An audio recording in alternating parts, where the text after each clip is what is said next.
우리 주님은 여러분들의 앞날이 활짝 열리기를 간절히 원하십니다. 아멘. 여러분들 믿음으로 간구할 때 여러분들의 미래의 문이 열리고 아멘.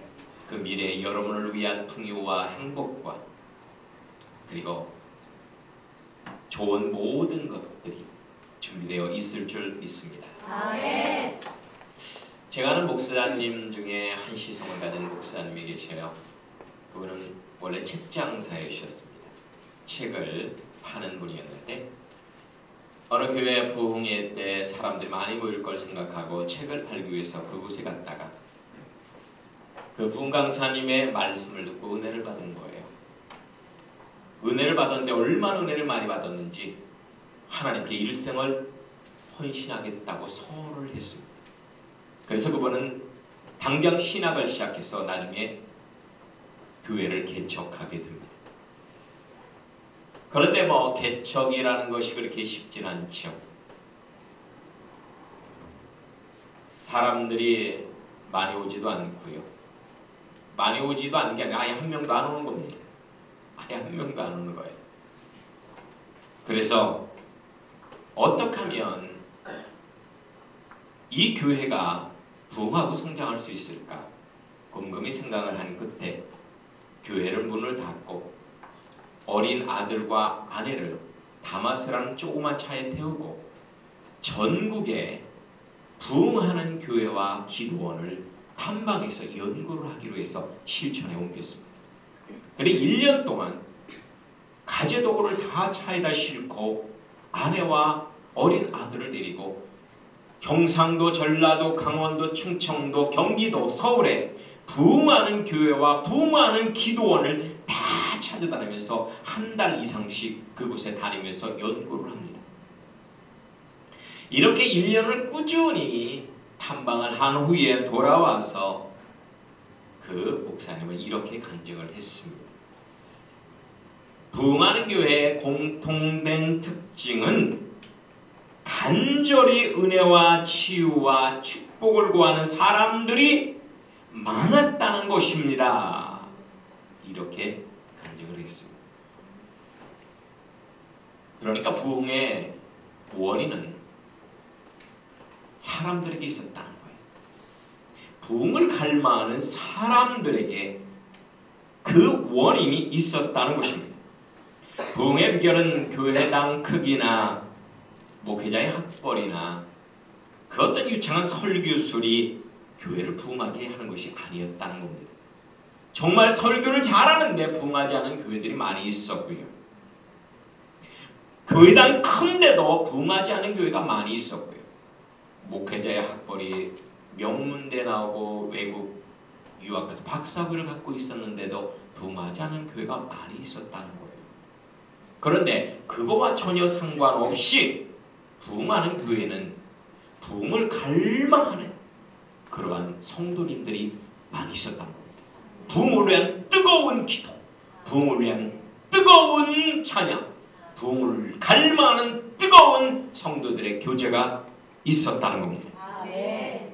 여러분, 간구하는 곳에 부흥의 역사가 있을 줄 믿습니다. 아멘. 간구하는 곳에.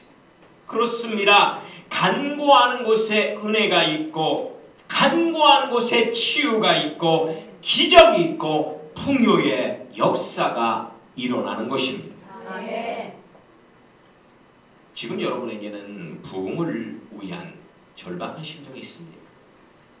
여러분의 가정의 부흥, 회사의 부흥, 우리 교회의 부흥, 여러분의 셀의 부흥, 아동부의 부흥, 청년부의 부흥, 학생부의 부흥, 남전도의 부흥, 여전도의 부흥을 갈망하는 그런 절박한 심정이 있느냐는 말씀이에요.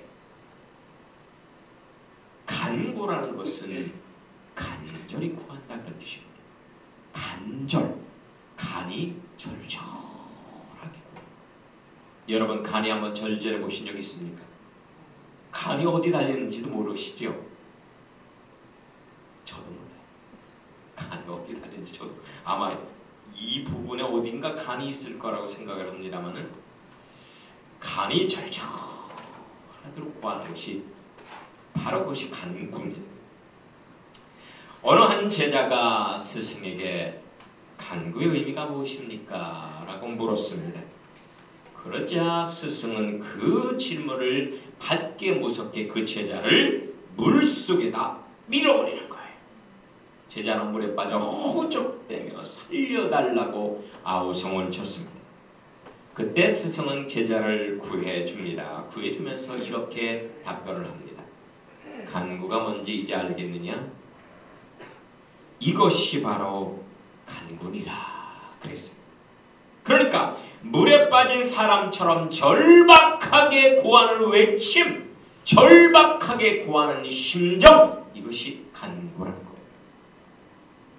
물에 빠져 죽어가는 사람들이 외치는 그 심정. 성경에는 다윗의 절박한 간구의 기도가 나옵니다. 시편 6편 6절에 보면 내가 탄식함으로 곤핍하여 밤마다 눈물로 내 침상을 띄우며 내 요를 적시나이다. 여호와께서 내 곡성을 들으셨도다. 여호와께서 내 간구를 들으셨도다. 아멘. 그리고 시편 42편 1절에도 보면은요, 하나님이여 사슴이 시냇물을 찾기에 갈급함같이 내 영혼이 주를 찾기에 갈급하나이다. 내 영혼이 지금 살아계신 하나님을 갈망하나이다. 간절히 앙망하나이다. 그런 뜻이에요. 갈망하나이다. 여러분, 사슴이요, 시냇물을 찾을 때 얼마나 간절히 찾는 줄 아십니까? 사슴은요, 동물 중에서 물 없으면 살 수 없는, 물론 모든 동물이 물 없으면 살지만 조금이라도 물이 부족하면 살 수가 없는 그런 동물이 사슴입니다. 여러분이 한 3일만 물을 안 마셔보십시오.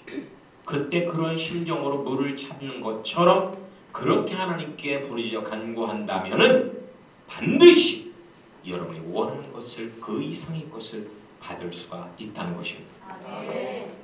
본문을 보시기 바랍니다. 본문에 나오는 예수님이 계신 장소는 갈릴리 호수입니다. 갈릴리 바다라고도 하죠.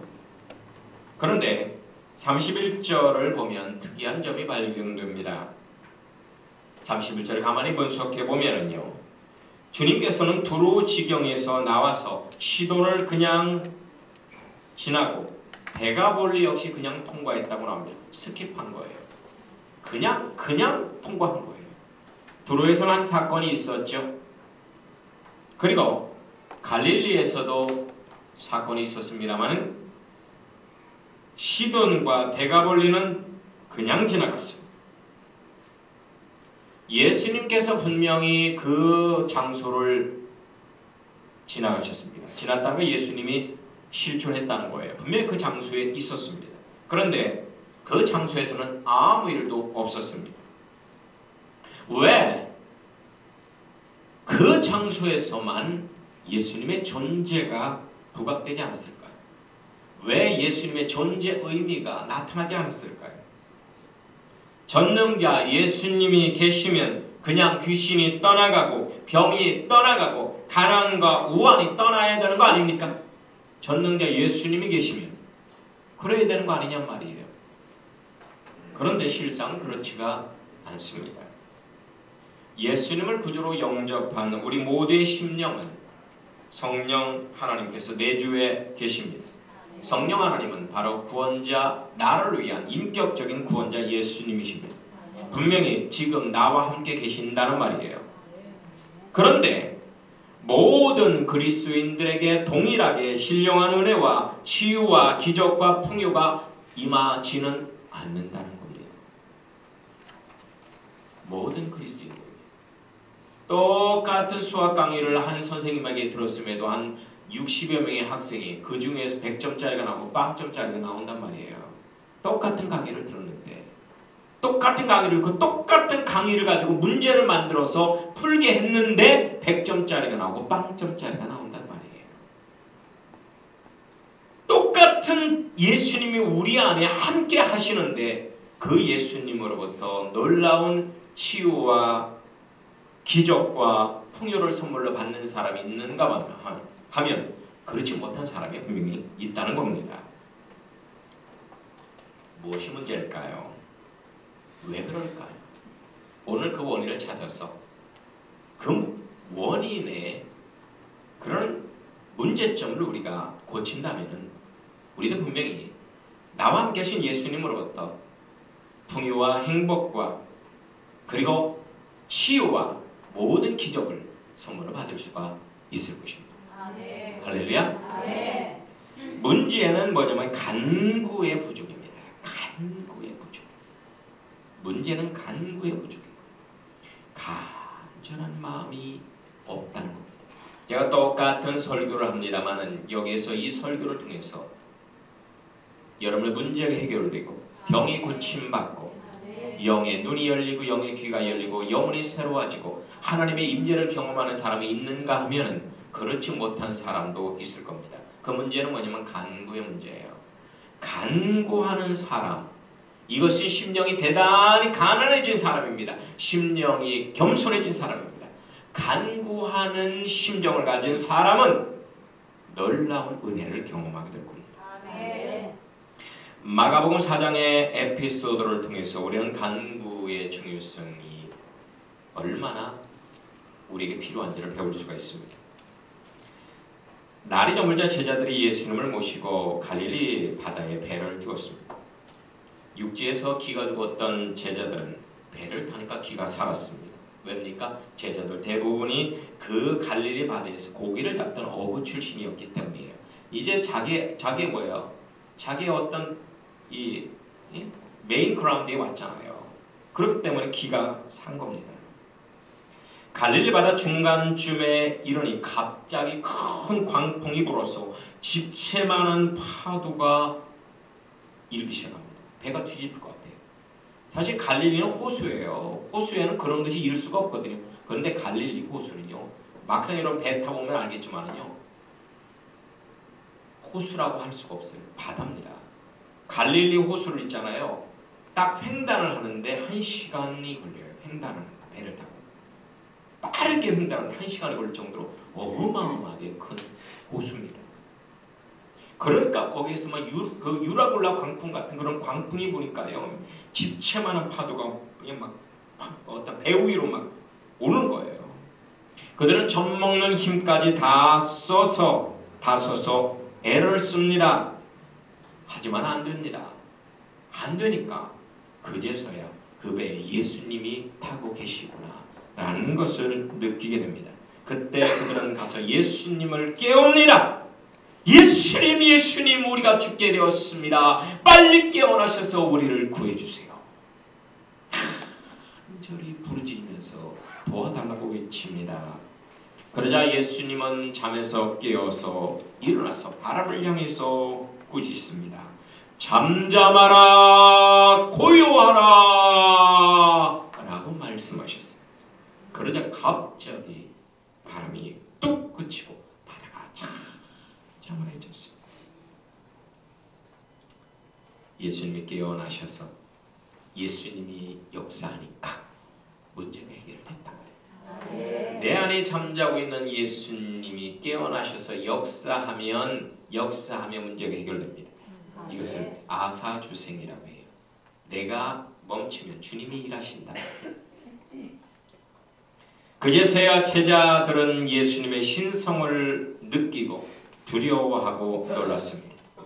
배를 타기 전까지만 해도 그렇게 포근하고 유순한 이웃집 아저씨만 같았던 예수님이었는데요. 놀라운 문제를 해결하는 예수님을 보니까 예수님의 전지전능함을 깨닫게 됐다는 거예요. 여러분 안에 있는 예수님은 너무나 잠잠히 있어서 존재 가치를 못 느낄 때가 많아요. 그런데 집채 많은 풍랑의 문제가 왔을 때 여러분은 속히 그 예수님을 깨워서 일하시도록 해야 됩니다. 그렇게 하려면 부르짖어 기도해야 돼요. 부르짖어. 그리고 교회에 와서 우리 교회의 어떤 식구들과 함께 손잡고 그 문제를 서로 나누고 기도해야 돼요. 합심으로 부르짖어 기도해야 돼요. 사랑하는 여러분 지금 당장 현실의 심각함을 자각하고 내 안에 주무시고 있는 예수님을 깨우셔야만 합니다. 그리고 주님께 살려달라고 간절히 구해야만 한답니다. 예레미야 29장 13절에 보면 너희가 전심으로 나를 찾고 찾으면 만나리라 라고 증거합니다. 여러분 앉아서 고민만 하지 마십시오. 일어서서 주님께 부르짖으란 말씀입니다. 될 때까지 부르짖으시라. 될 때까지. 누가복음 18장 7절 8절에 보면 이런 말씀이 나와요. 하나님께서 밤낮 부르짖는 택하신 자들의 원한을 풀어주지 아니하시겠느냐. 저희에게 오래 참으시겠느냐.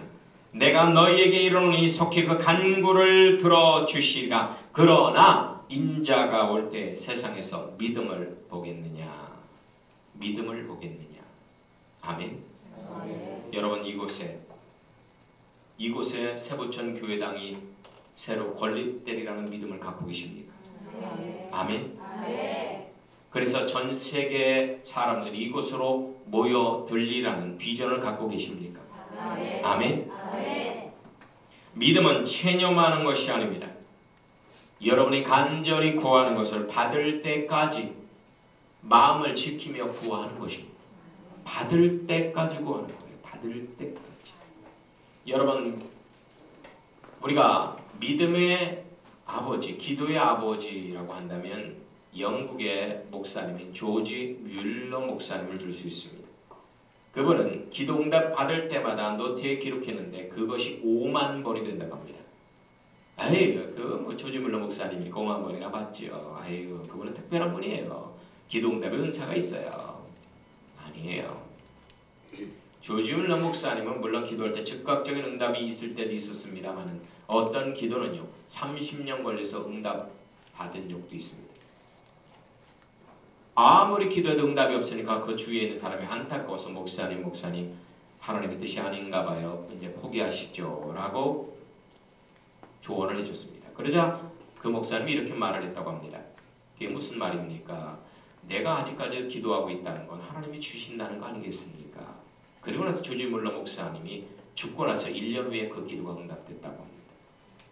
그렇게 받은 기도 제목이 5만 번이에요. 여러분 기도를 하실 때 받을 때까지 하세요.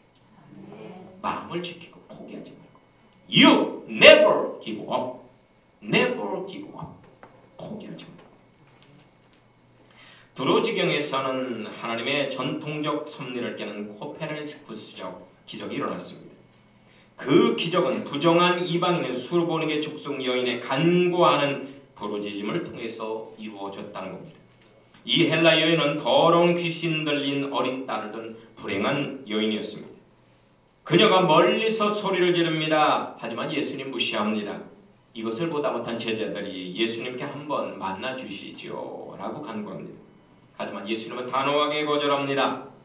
난 유대인을 위해서 왔을 뿐이다. 이방인을 돌보는 것은 내 사명이 아니다 라고 냉정하게 뿌리쳤습니다. 하지만 그 소리를 들었던 여인은 포기하지 않습니다. 달려와 예수님 말 앞에 엎드려서 딸에게 들린 귀신을 쫓아내달라고 간절하게 구합니다. 간구합니다. 이런 간구에도 불구하고 주님께서는 참으로 차갑고도 비정한 비유를 쓰십니다. 자녀들을 먼저 배불리게 먹여야지 어찌 자녀의 떡을 개에게 던지겠느냐. 하필이면 예수님 비유를 해도 이런 비유를 해요. 제가 이런 비유 했다가는 이런 비유를 들은 여러분 중에서 이곳에 남을 사람이 다 있겠죠. 저는 여러분을 믿습니다. 개 같은 비유를 쓰고 있어요. 왜 하필이면 개라는 비유를 씁니까? 지금이야 이런 비유를 써도 괜찮아요. 왜냐하면 애완견들이 워낙 사랑을 받기 때문에 개들의 지위가 향상됐습니다. 여러분이 병원에 가면 만인에 5,000원이에요. 개는요 최하가 5만원입니다. 개 병원에 데리고 가봐요. 최하가 5만원이에요. 개 여러분 링게로 맞는데 많이 받아야 5만원이에요. 개는 링게로 한번 맞으면 최하가 30만원입니다. 안 맞춰가서 모르지요. 예. 참 이 개가 사람보다 훨씬 낫습니다. 여러분 옷 한 벌 저기 원종시장 가면은요 5,000원짜리도 여러 못 사요. 개는요 최하가 5만원이에요. 개 옷 하나 한 벌 해주려면. 참 개 팔자가 상팔자라는 말이 맞습니다. 그런데 예수님 당시의 개는 그렇지가 않았습니다. 예수님 당시의 개는 대부분 비루 먹은 들개들입니다. 들개들. 그래서 상당히 천대받는 짐승의 대명사였습니다. 이런 주님의 냉대에 그 여인은 의외의 반응을 보입니다. 이렇게 말을 합니다. 다 옳습니다. 맞습니다. 저는 하찮은 들개와도 같습니다. 그러나 제가 말하는 것은 인간적인 대접을 받자는 게 아니라 들개들도 산에서 떨어지는 부스러기, 이무가 쓰레기입니다. 음식물 쓰레기도 들개들은 먹지 않습니까? 제가 원하는 것은 바로 주님께서 먹고 남아서 버리는 음식물 쓰레기입니다. 그것을 원할 뿐입니다. 이 말을 들었던 주님은요, 놀라운 선포를 하십니다. 여인아, 내 믿음이 크도다. 내 소원대로 될지어다. 그러자 즉시로 그 아이에게서 귀신이 떠나갔다고 하는 이야기입니다.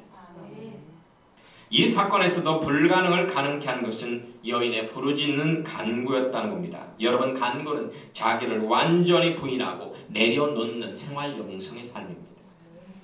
그리고 끝까지 포기하지 않고 인내하는 삶입니다. 그러니까 생활 영성의 삶이 바로 간구하는 삶이에요. 생활 영성이는 포기하지 않습니다. 가정에서도, 직장에서도, 그리고 여러분의 교회에서 맡긴 여러분의 각 부서에서도 포기하지 않습니다. 여러분이 누구를 전도하기를 원하십니까? 남편을 전도하기를 원하십니까? 아니면 여러분의 자녀를 전도하기를 원하십니까? 포기하지 마십시오. 기도에 참여 하나님이 일하십니다. 하나님이 역사하십니다. 아멘. 아멘. 본문을 보십니다. 주님께서는 제자들과 함께 갈릴리 호수에 이르렀습니다. 그때 사람들이 귀먹고 어눌한 자를 데리고 와서 안수에서 나올 수 있도록 간구합니다. 그러니까 단순한 청각장애인이 아니에요. 그래, 여러분들 어떤 장애를 갖고 있는 사람 보면은 그 장애가 귀신의 역사인지 아니면 자연스러운 현상인지를 구분해야만 합니다. 어떤 사람은 갑자기 귀가 안 들려요. 귀가 안 들리면 말도 안 돼요. 귀가 안 들리면요, 말 잘하던 사람도 한 1년 지나면 말이 어눌해지고 나중에 말을 못합니다. 그래, 듣는 게 대단히 중요한 거예요. 마귀의 역사라면요, 우리는 그 마귀를 쫓아내야 됩니다. 마귀가 쫓겨나가면 그 문제가 해결되는 거예요. 사람들은 많은 사람이 지켜보는 가운데 기적이 일어나기를 바랬습니다. 하지만 예수님은 그 사람만 따로 데리고 머리를 떠나서 한적한 곳으로 갔습니다. 이렇게 하신 이유는 예수님의 삶의 목적은 속죄 제사를 완성하는 것이지 단순하게 육신을 치유해서 사람들에게 영웅이 돼서 부귀와 명예를 얻는 것이 아니었기 때문입니다. 그래서 예수님은 늘 은밀하게 사역하셨습니다.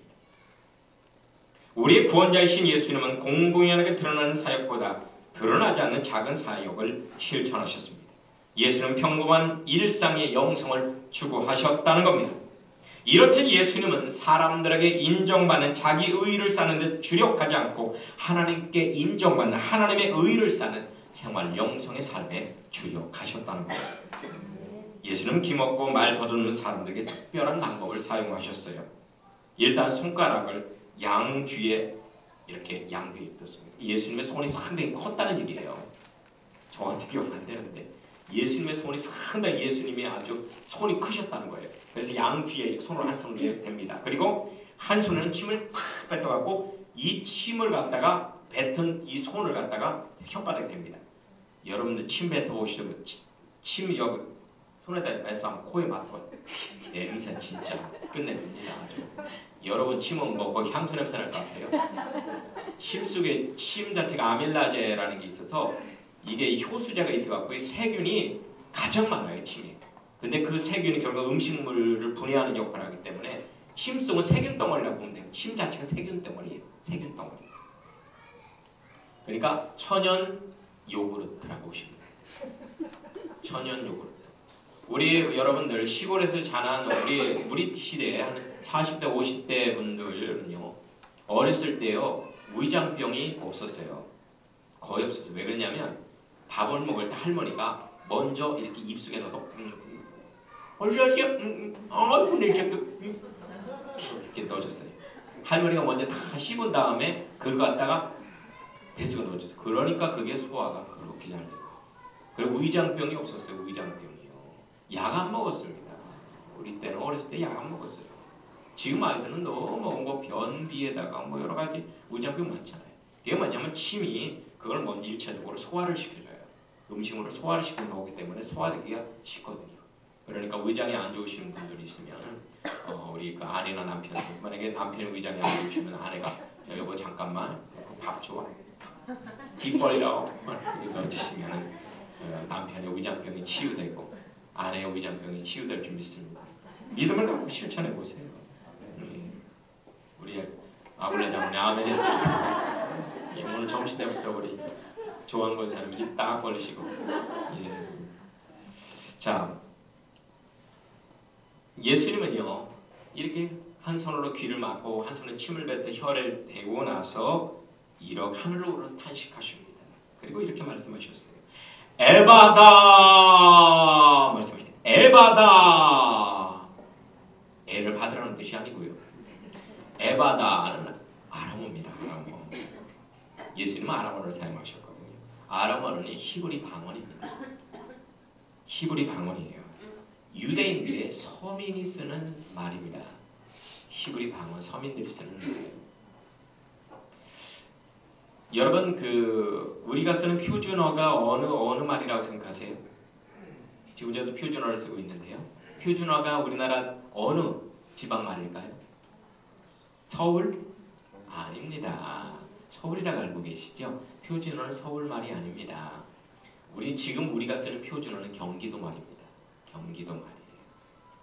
그리고 전라도 분들이 가장 많이 쓰는 말 중에 거시기라는 말이죠. 거시기가 이게 사투리일까요? 표준어일까요? 그 표준어입니다. 거시기 표준어입니다. 사투리 아닙니다. 그건 지방 사투리가 아니고 서울 표준어입니다. 거시기. 자, 여러분 당시에 헬라어로 지금 영어 같은 말이 뭐냐면 헬라어입니다. 그래 헬라어는 국제어로 통용됐고요. 로마의 귀족들은 라틴어를 썼고요. 정통 유대인들은 히브리어를 구사했습니다. 그런데 예수님은 아람어를 쓰셨어요.